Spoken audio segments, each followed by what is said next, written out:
Hi everyone and welcome back to the channel. I hope you're having a great day, night, whenever you're watching this. Today is going to be another fall cookie compilation, and it's going to involve using embossed parchment paper. If you don't know what that is, just hang out a little bit and I will show you exactly what I'm talking about. So for this cookie, it just starts as outlining the bottom of, this is going to be a basket full of pumpkins with a for sale sign in it. So you outline the sign and the basket and then begin to fill it in. I did the sign in white and the basket is going to be wood, so I did it in brown as well.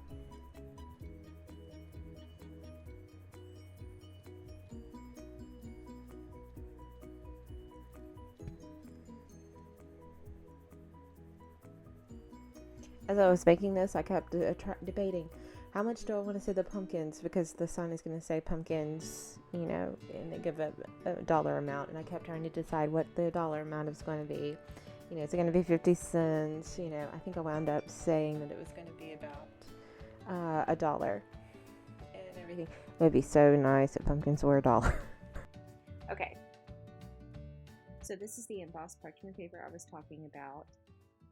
I will link the seller down below in the description box. So it's parchment paper that is put through an embossing machine. This one, it looks like wood. It kind of looks like wooden planks and everything. You can see kind of the lines and everything. You're gonna wait about 24 hours before you start peeling it up, just to make sure everything's dry. And you're gonna want to use a stiff royal icing when you make the, do anything with the embossed parchment paper, because you could rip the icing coming up. If you notice, the corner of mine is a little ripped, but that's okay. So now I'm going to take a stiff orange icing, and then I'm going to start making the different kind of rips of the pumpkin. And I think I wound up making about 3 different pumpkins that are in this basket.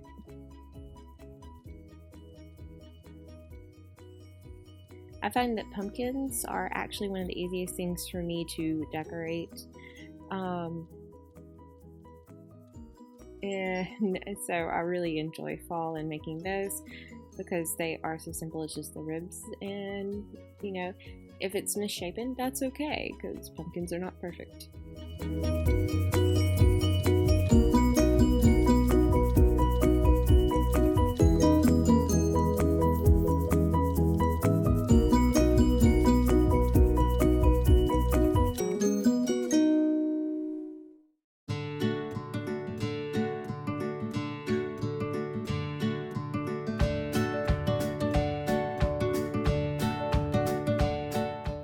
So here I am using my edible marker. I will link it down below as well. And I'm just, I am just kind of eyeballing it, trying to write in pumpkins. I find the easiest way to do it is to start with the middle letter, or the middle 2 letters in the center of whatever I'm writing on, and then to work out. It doesn't always work, but sometimes I get lucky and it works. Yes, and I decided the pumpkins were going to cost $1. It would be really, really, really nice if they cost $1. So now I'm going to go back in and I'm going to fill in the rest of the ribs of the pumpkin. And that's just really, really quick down the sides. And a quick shake. I decided that the basket didn't have enough definition, so I decided to put a lip on it, and I'm also going to use the texture, the embossed parchment paper on it as well, just to keep up the illusion that this is a wooden basket. So here it is.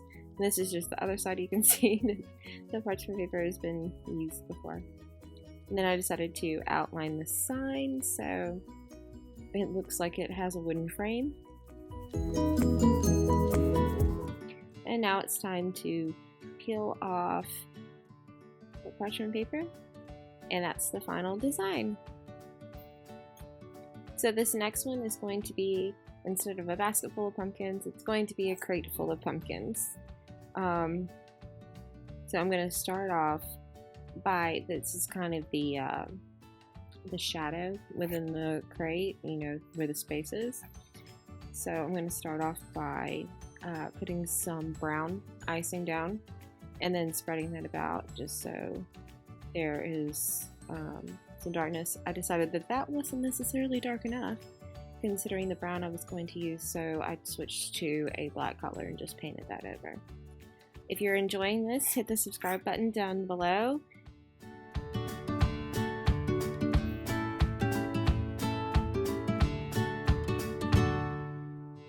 So I just paint, and now I'm going to outline the different planks that make up the crate. There are going to be 3 of those, one on top, one in the middle, and one on the bottom.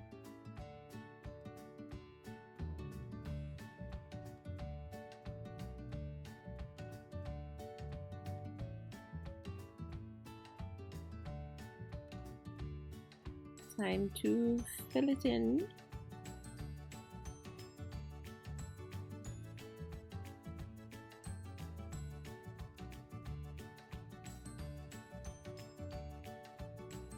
And I had been mixing a lot of colors on this day.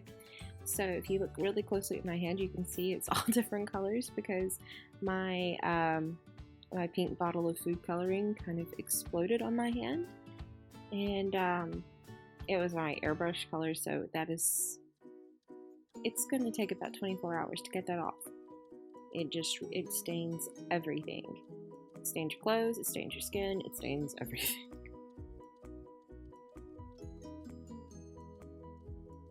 So I'm just smoothing everything out with my scribe tool, and after I finish doing that, I'm going to use the embossed parchment paper again. I can't tell you how much I really love the embossed parchment paper, and this seller, she has just tons of different designs. I love her Halloween. For this year, she's got some mini ghosts, and I think she's got a spider web and maybe a skull. There's a lot, and she keeps releasing more and more, and it looks so cute.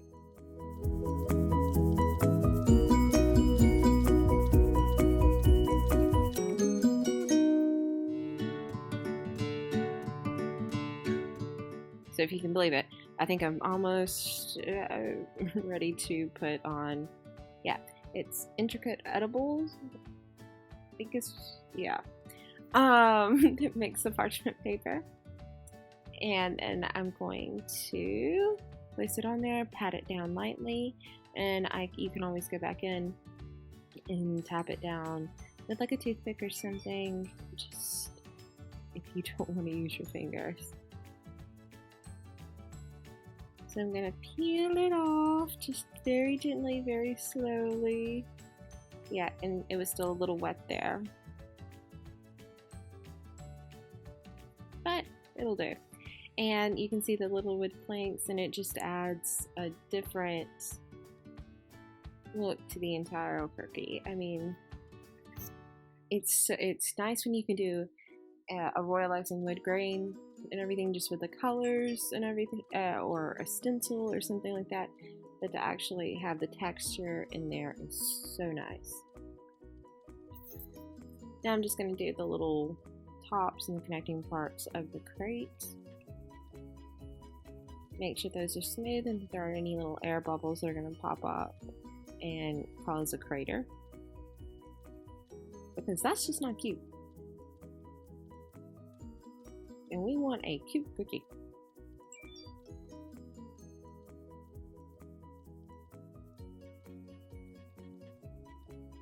Okay, so more of the connecting pieces. I was actually surprised at how simple this crate cookie was. Once you take a look at it, you have all the stuff, and it's kind of like, oh, okay, this isn't that bad. There's some much harder, much worse things. It's just all about making a placement and figuring out where things are going to go and when. So I went ahead and I put in this black dot for the sign I'm going to add later. I will embellish this dot even more later.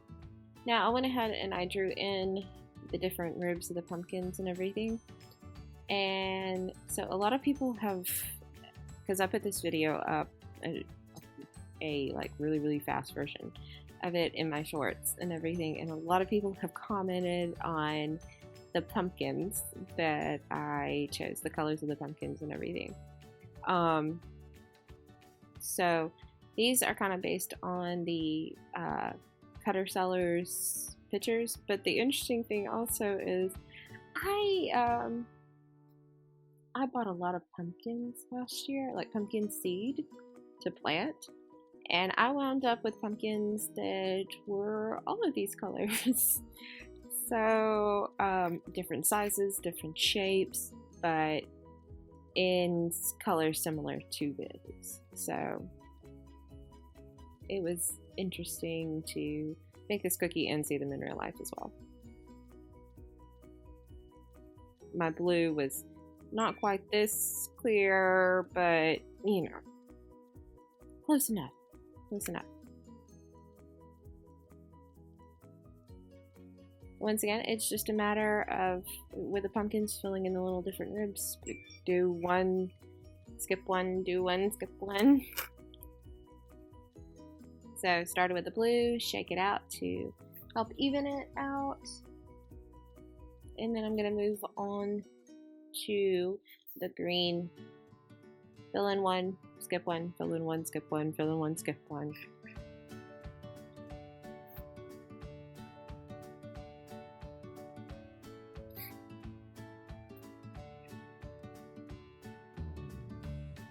And another funny thing about this cookie is the center pumpkin is actually going to be this cream color. My cream pumpkin from last year, I forgot what it was called. I call it a cheese, and I'm not so certain it was actually called cheese, but I called it cheese. But it's a cream pumpkin, but it's one of those extremely flat pumpkins, so it's really wide. It's not tall like this one, so it's a bit different.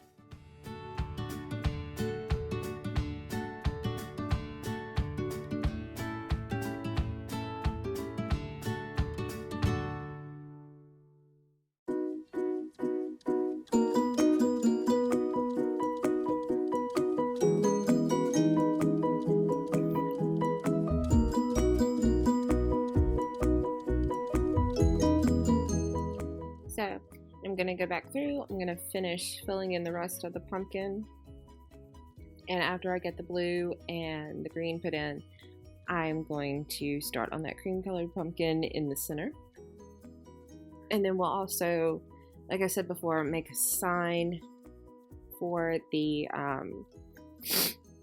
crate that says pumpkins. It's the sign I'm going to make on another piece of parchment paper, and it's going to be basically like a huge sprinkle. It's going to be a transfer, and it's going to say pumpkins, and it's going to go in the center like it's hanging on the side.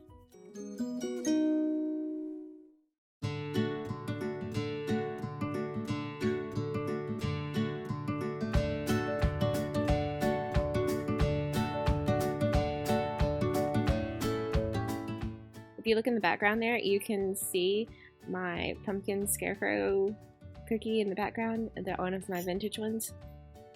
If you're interested in seeing that, I have put some shorts and an actual tutorial that you can check out as well.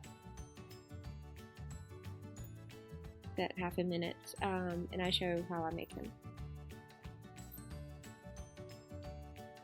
So here we are at the cream colored pumpkin. I just chose those two parts to start with. And now it's time to fill them in.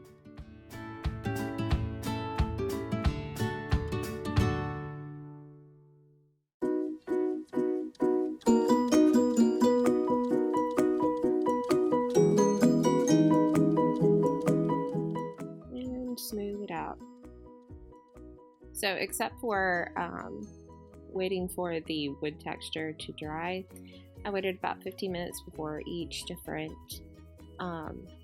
element, if you will, of the cookie to before I moved on to the next one or filled it in. That gave it just enough time to dry so that it wouldn't kind of mesh with anything that I didn't want it to. I didn't want the two colors to merge and it to look like maybe two pumpkins were together, or, you know, were squashed together or anything like that.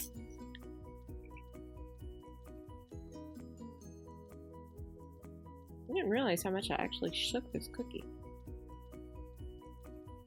If you get into cookie decorating, or if you are into cookie decorating, do you shake your cookies a lot to even the icing out? I didn't realize I did it as much as I do. And tell me if you've ever had, if you've ever started shaking a cookie and found yourself throwing it across the room. You didn't mean to, but it flew out of your hand. If you have, let me know down below. Because I have stories.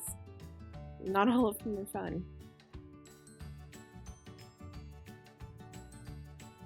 Also tell me down below if you use, when you mix your royal icing up and everything to get air bubbles out, if you swing it around in the air, kind of like you're trying to, you know, what is it called?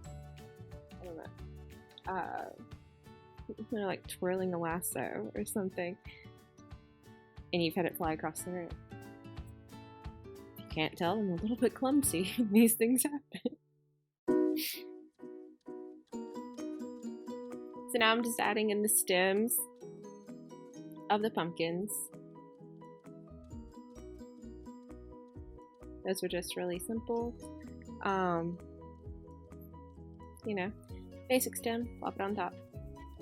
So I decided that this was going to be the size of the sign that I was talking about. This is a piece of parchment paper and some stiff brown royal icing.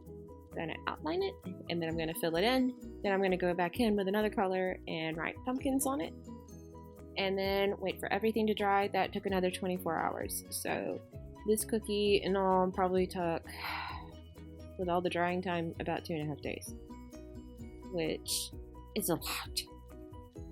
It's more simple, but considering the way I did it at least along.